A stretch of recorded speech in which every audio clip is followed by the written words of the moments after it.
factory.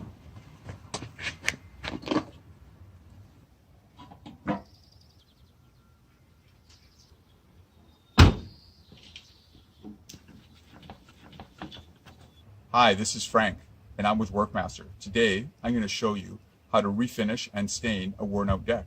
The process is easy. Simply take our Workmaster RASP, our TurboBrade sandpaper, and you're ready to go. Before we begin though, you want to make sure that you drive down any screws that are sticking out from the top of your deck. This will prevent damage to the machine and to your sandpaper.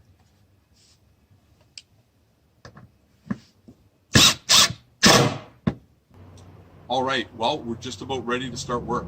But before we begin, we want to make sure we've got our vacuum hooked up and we've also hooked up our power. A few tips for operation. You want to run the machine in a fluid motion. Avoid running the machine like a lawnmower, and don't stop the machine while it's running. Well, with all that in mind, we're ready to begin.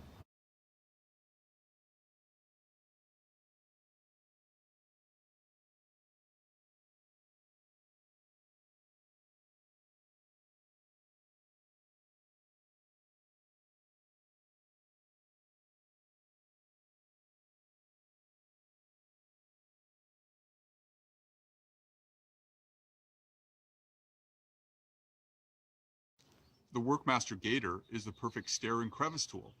Just like our RASP, the Gator uses counter-rotating heads and the same diameter braces as our other machines.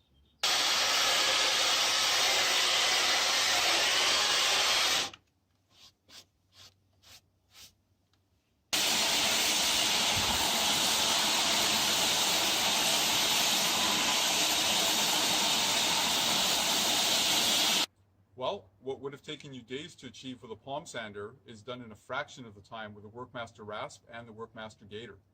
We also get better results by using this equipment. We get our floors flatter and we eliminate any possibility of someone stubbing their toe on an uneven board, so we actually get a safer floor at the end. The next step would be to go down to your local hardware store, grab your favorite stain, and paint like you would a normal wall. I hope you enjoyed the video and thanks for watching.